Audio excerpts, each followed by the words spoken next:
오늘 본문에는 하나님께 예배하는 자, 경배 드리러 왔다. 이 참 예배자가 누구냐? 하나님께 예배하려고 하는 본문에 나가 있는데, 동방박사도 그에게 경배하러 왔노라고 이야기했고, 나중에 8절에도 헤롯이 나도 가서 그에게 경배하게 하라 이랬거든요. 그러니까 하나님께 예배를 드리고 예수 그리스도를 맞이하며 참 예배자가 누구냐라는 것을 이게 지금 보게 되거든요. 말은 형식적으로는 우리가 경배하러 왔다, 나도 가서 경배하겠다, 다 그렇게는 이야기를 하지만은 실질적으로 예수 그리스도의 오심을 기뻐하고 또 감사하고 즐거워하면서 참 예배를 드리는 사람이 누구냐라는 거예요. 그래서 오늘 예수님이 그 많은 시대들을 침묵하셨잖아요. 사실은 말라기 선지자 이후로는 예수님이 하나님이 오랫도록 침묵했거든요. 400년 동안의 그 신구약 중간사가 있다 할 정도로 오랜 세월을 침묵했는데 헤롯 왕 때에 예수님이 오셨어요. 그래서 오래 침묵하고 헤롯 왕 때에 왔다. 때가 이르렀다. 악이 극에 달했다. 이 뜻이에요. 하나님은 우리는 상황에서 어떤 문제가 있을 때에 그 문제가 그게 악이 극에 당할 때는 이것이 위기가 기회구나 하는 걸 우리는 알아야 돼요. 그래서 내 상황, 내 형편이 말할 수 없이 힘든 상황에 있고 내가 스스로 어떤 일을 할 수 없는 상황에 있을 때는 그것이 얼마나 우리의 삶이 악하고 어렵고 하나님의 말씀과 너무나 거리가 뭔가를 빨리 깨달아야 돼요. 그때 주께서 개입하시면서 오심을 보게 돼요. 여기 헤롯 왕도 마찬가지예요. 헤롯 왕이 실제로는 유대 총독에 있다가 이제는 분봉왕으로 지금 여기에 와 있는 거거든요. 예루살렘에 분봉왕으로 와 있어요. 근데 이 헤롯이 어떤 사람이에요? 에돔 사람이에요. 이 에돔 사람이 어떻게 로마 황제에게 마음에 들어서 여기에 예루살렘의 분봉왕으로 있나? 굉장히 정치적인 수완이 좋은 사람이죠.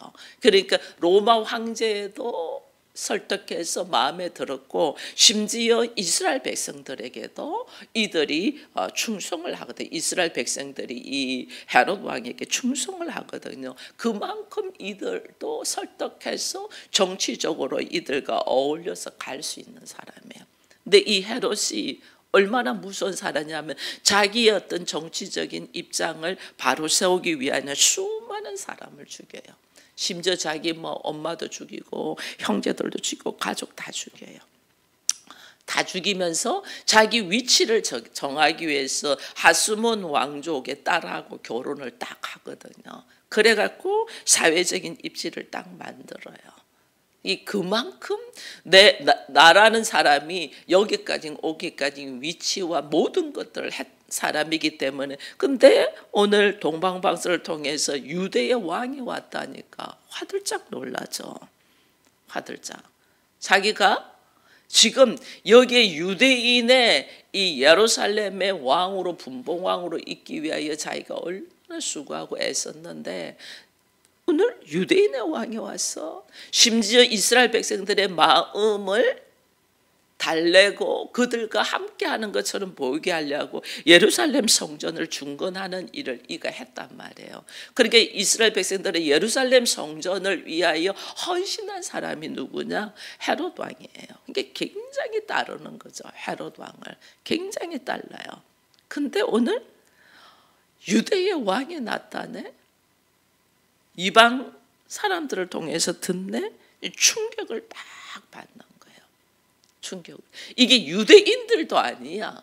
동방박사들은 누구냐면 메소포타미아에 있는 사람들이거든. 이방인이잖아요. 이 메소포타미아는 어디냐면 바벨론이에요. 각으로 따지면 바벨론. 바벨론은 이스라엘을 굉장히 위협하고 공격하고 이랬던 곳이잖아요. 근데 거기에서 유대인의 왕이 났다는 소식을 가지고 왔은즉 헤롯이 얼마나 놀라겠어요. 놀랐어요. 이렇게 소동이 오늘 일어났다. 이래 대해서 두려움으로 야단 법석이 일어나는 거예요. 뭐 메시아가 났다는 게 좋아서 즐거워서가 아니고 이 헤롯에게 있어서는, 이들에게 있어서는 이거는 놀래죠. 충격이죠.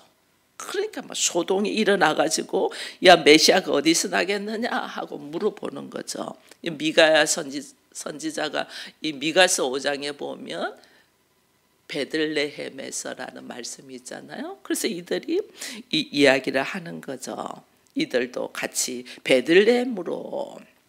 베들레헴에서 난다는 이야기를 이 헤롯도 듣습니다. 오늘 동방박사는 이 헤롯 왕은 자기의 위치, 자기가 그동안 쌓아놓은 거 이게 무너질까 봐 두려워서 이 메시아가 나타나는데 두려움과 놀람과 함께 그에게 경배하러 간다지만 실제로 그 경배는 아니잖아요. 우리가 이 말씀을 나중에 읽어보면 죽이려고 하는 거잖아요. 그가 어디 있다는 건 알아서 경배가 아니고 자기 유익을 위하여 예수를 찾으려고 하는 거고, 동방박사는 그들이 어떻게 말씀에 능통한 사람이니까 이들이 이렇게 찾아오는 거예요. 구약의 말씀에 나름대로 능통하고, 그리고 이 박사들이 별을 보고 오니까 우리가 천문학적인 박사다 이런 이야기를 하는데, 이때는 박사들은 그 술객과 같은 이런 것들이거든요. 그러니까 말씀에 깊이가 있는 사람이죠. 바벨론 사람인데도 말씀에 깊이가 있어요. 그래서 이들이 감사로 기쁨으로 참 메시아, 이게 유대인의 왕을 찾으려고 이가 왔어요. 이것이 뭐냐면요, 우리는 그냥 이들이 동방박사가 별을 연구하고 말씀의 깊이를 깨달아서 유대인의 왕을 찾아온 것 같다고 하지만은 실제로는 하나님의 놀라운 역사가 있어요. 여러분 이사야서 60장을 한번 가볼까요? 이사야서 60장 어디로 가냐면 14절로 갑니다. 이사야서 60장 14절. 같이 읽습니다. 너를 괴롭히던 자의 자손이 몸을 굽혀 내게 나오며 너를 멸시하던 모든 자가 내 발 아래에 엎드려 너를 일컬어 여호와의 성읍이라 이스라엘의 거룩한 이의 시온이라 하리라. 아멘. 이사야는 구약에 있던 사람인데 지금 신약에서 예수님의 탄생에서 바벨론에 있었던 이 동방박사들이 찾아와서 예수님에게 어떻게 해요? 엎드려 경배했다 이래 돼 있거든요. 이게 뭐냐? 이사야가 예언했던 말씀을 하나님은 이루시는 거예요. 하나님, 우리는 오래전에 하나님의 말씀하신 말씀을 우리는 잃어버려요. 그리고 이 상황, 이 현실에 이것이 가당치나 하나 이렇게 우리는 생각을 해요. 그러나 하나님은 한번 선포된 말씀이 그대로 이루어지는 거예요. 다만 그때와 그 시간을 우리가 모를 뿐이에요. 하나님은 그대로 이루어요. 이사야 때에 너를 괴롭히던 자, 너를 멸시하던 자들이 몸을 굽혀 너에게 나올 거야. 이게 뭐예요? 바벨론이 멸시하고 괴롭히고 포로로 잡아가서 자기들의 종으로 삼았잖아요, 이스라엘 백성들을. 그러나 다윗의 후손, 이스라엘의 다윗의 후손을 통하여 하나님이 메시아가 나게 하면서 우리들의 회복이, 원수들에게서 우리가 해방이 되고 그들이 우리 발 앞에서 머리를 숙일 때가 언제냐? 예수님이 오실 때라니까요. 예수님이 오실 때에 너희들에게 엎드려 굽혀, 몸을 굽혀 너희들에게 나오면서 이게 여호와의 성읍이라 이스라엘의 거룩한 시온이다. 이게 뭐냐요? 시온산은 예수 그리스도께서 있는 산이거든요. 말씀의 역사가 있는, 하나님이 계시는 곳이거든요. 그러니까 철저하게 하나님을 경배하잖아요. 이게 오늘 우리 마찬가지입니다. 우리들의 삶의 모습이 이 바벨론의 종과 같이 있고 힘들고 어렵고 괴롭고 너무너무 포로와 같은 삶을 살진데 내가 오늘 이들 앞에서 내가 비록 이렇게 살고 있지만 어느 날 그들이 나에게 몸을 굽혀 절을 하며 우리를 바라보며 우리를 향하여 이 하나님을 찬양하는 때가 언제냐? 내 안에 누가 오실 때? 예수가 오실 때예요. 내 안에 예수가 오실 때에 나로 하여금 그동안에 살아갔던 삶과 지금 나의 삶이 확연하게 달라지는 거야. 그래서 오늘 우리 안에 예수님 오심을 기대하고 갈망하고 기다리는 이 대림절에 우리가 말씀을 묵상하는 거예요. 나의 문제의 해결은 여러분 예수 그리스도라는 것을 여러분이 아셔야 돼요. 예루살렘에 모여서 경배하러 온다. 이게 뭐 이사야서만 있는 게 아니고 예레미야서에도 있고 이게 계속 하나님은 말씀을 선포하고 있어요. 근데 우리가 이걸 몰랐을 뿐이에요. 오늘 하나님은 우리에게 끝까지 말씀이 성취되고 너희의 마음의 소원이 이루어질 때가 언제냐? 예수 그리스도가 오실 때라니까요. 그러니까 헤롯이 놀래가지고 사람들한테 말하잖아요. 야, 그리스도가 어디서 나겠느냐 하고 물어보잖아요. 그죠? 동방박사들이 그 유대인의 왕을 경배하러 왔던 게 자기도 어디서 나겠느냐, 베들레헴에서 난다라는 이야기를 자기들도 듣습니다. 여러분, 베들레헴이 실제로서는 다윗의 고향이거든요. 그 다윗의 후손에게서 하나님이 나온다. 그래서 하나님은 베들레헴에서 우리의 사는 삶의 모습들이, 여러분, 우리는 우연히 어쩌다 보니까 이 서울에서 살고 우연히 어쩌다 보니까 서울 기쁨의 교회에서 신앙생활하고 이거 아니에요. 하나님이 얼마나 우리를 눈동자같이 지키셔서 말씀의 모습으로 서도록 하나님이 하시는지 몰라요. 얼마나 많은 교회들이 있어요. 저도 얼마나 많은 교회들을 이 서울을 올라와가지고 한번 가고 싶어가지고 갔는지 몰라요. 가서 예배를 드리고 큰 교회들 다 예배를 드리고 하나님이 그래 어떻니? 너 한번 가봐.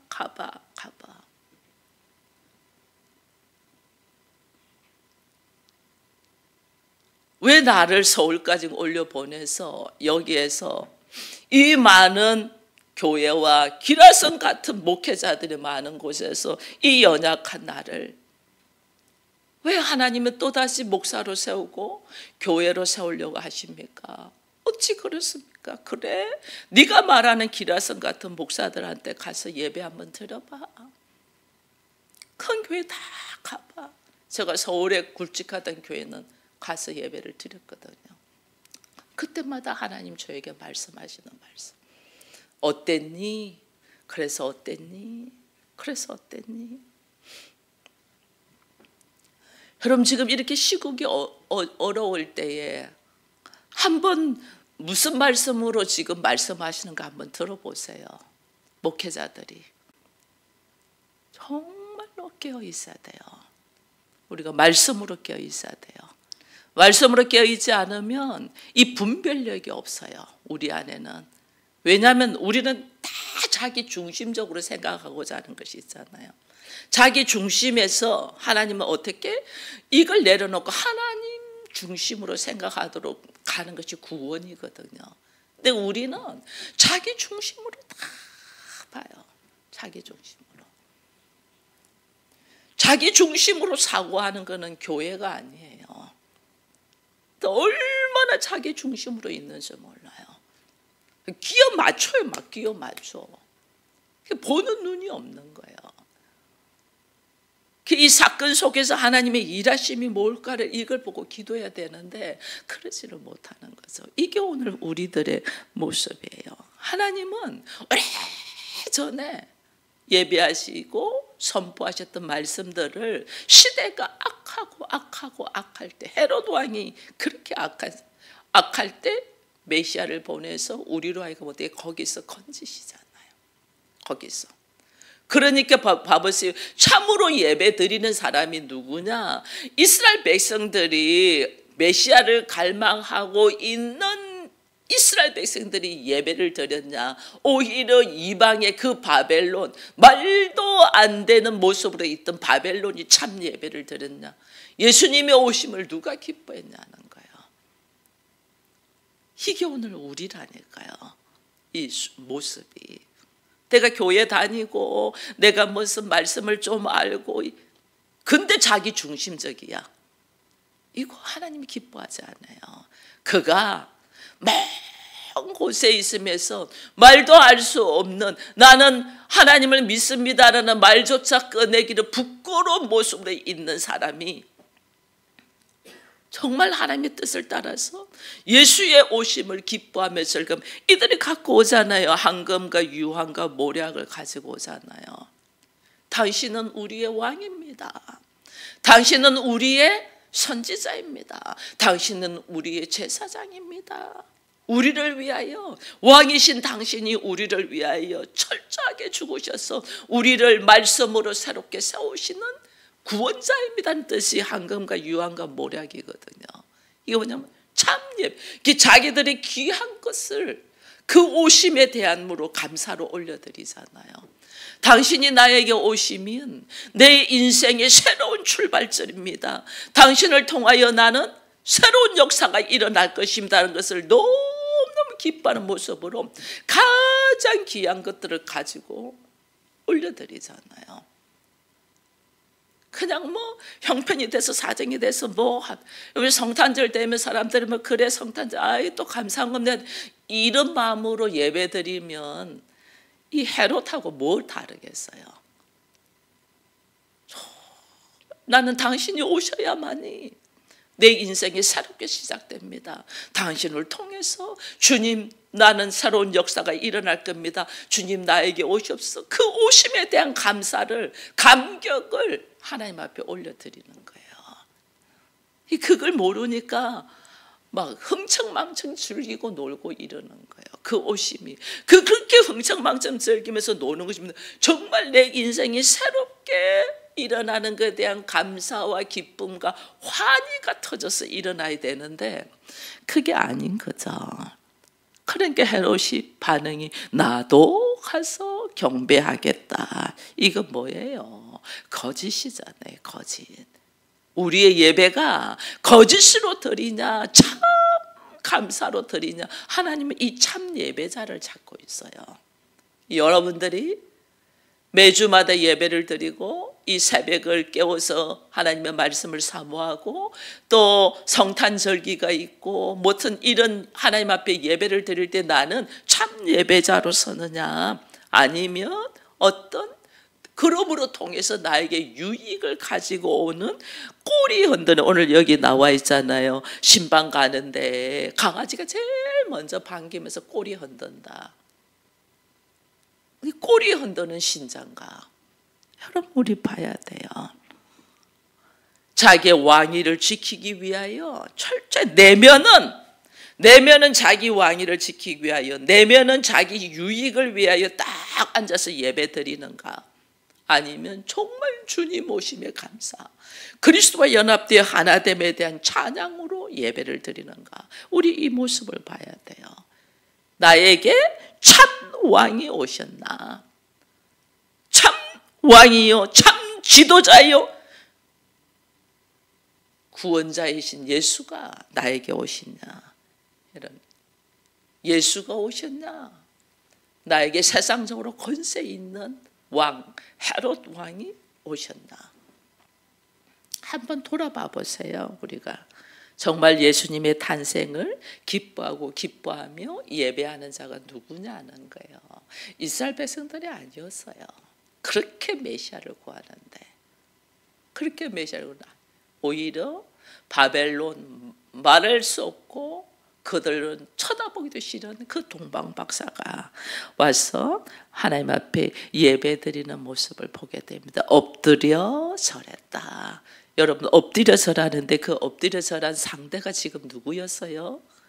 마구간에 있는 아기야. 아기. 내 수준으로 어머 예쁘네, 어머 귀엽네는 할 수 있어요. 우리가 아기를 보면. 근데 그 아기에게 엎드려 경배했다. 이게요, 오늘 이게 우리의 현실적인 눈으로 보는 거와 영적인 눈으로 보는 거의 차이점이에요. 아무 힘없이 보이고 초라하게 보이는데 그가 하나님께서 보낸 자다. 이거면 달라져야 돼요. 저는 우리 남지방에 지금 목회를 하고 있는 여자 목사는 저 혼자입니다. 얼마나 목사님들 속에서 이 남자와 여자의 생각이 굳어져 있는지 몰라요. 여자 목사가 뭐 할까? 여러분 혼자서 꿋꿋하게 지금 아무 그거 없이 어울리면서 있다는 게 이게요, 하나님의 은혜예요. 얼마나 우습게 보는지 몰라요. 여자 목사가 뭐 할까?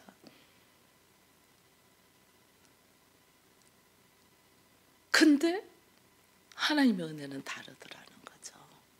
그래서 이제 그들의 입에서 나오는 말들이 있거든요. 근데 오늘 우리는 이 겉모습만 보는 거예요. 겉모습만. 우리가 알잖아요. 개척할 때 목사님들 오셔서 바보 아니면 하나님의 일하십니다. 이렇게 말했잖아요. 창립 예배 드릴 때 목사님들 오셔서 용산에다 개척할 때 바보 아니면 하나님의 일하십니다. 이게 바보죠. 세상으로 볼 때는 바보죠.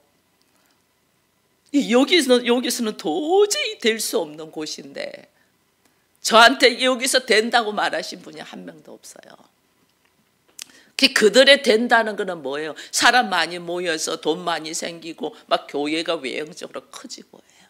하나님 그래요. 참 예배자 한 사람을 찾아요. 참 예배자 한 사람.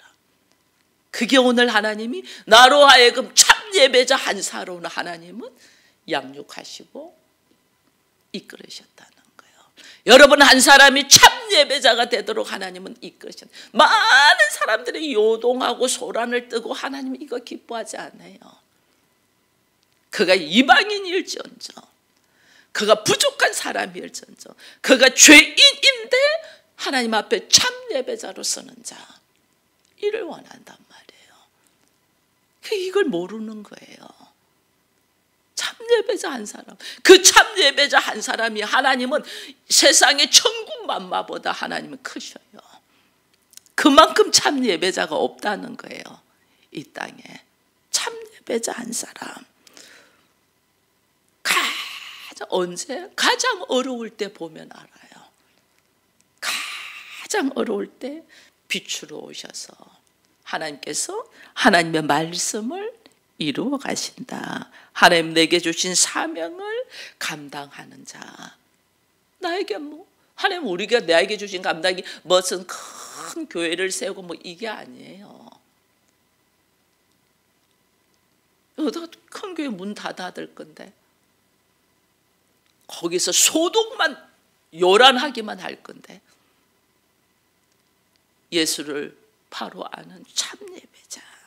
오직 믿음으로 삶을 사느냐, 믿음으로 경배하고 믿음으로 예물을 드리고 믿음으로 예배하는 자, 믿음으로 살아가는 자, 결정적인 순간에 믿음으로 걸어가는 자를 통하여 하나님은 일하셔요.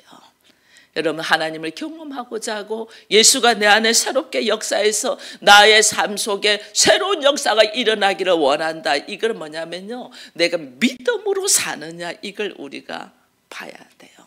말씀에 의지하여 믿음으로 걸어가느냐, 아니면 세상의 좋은 모습으로 내가 선택하느냐, 믿음의 걸음을 걷기를 축원드립니다. 예수님은 언제 우리에게 역사하냐? 믿음으로 주의 계집종이 온즉 주의 말씀대로 이루어지이다. 하나님의 말씀을 사모하여 나의 삶 속에 하나님의 말씀이 이루어지기를 바라는 그 가난한 심령일 때 주님은 나에게 오셔서 역사하신다는 알고 주의 역사하심, 주의 임재, 성령의 역사하심, 나로 통하여 복음의 놀라운 능력이 삶이 되기를 원한다면 내가 오늘 참 예배자로서 믿음으로 살아가고 있나를 다시 한번 돌아보며 하나님 앞에 경배 드리는 우리가 되기를 축원드립니다. 기도하겠습니다. 하나님 감사합니다. 세상은 교회 다닌다고 시끄럽고, 세상은 내가 예수를 좀 안다고 시끄럽고, 세상은 오늘 우리가 무엇인가를 좀 했다고 얼마나 소리를 높이는지 모릅니다. 그러나 하나님은 고요함 중에 가만히 오셔서 우리를 통하여 일하시고 말씀하시고 인도하십니다.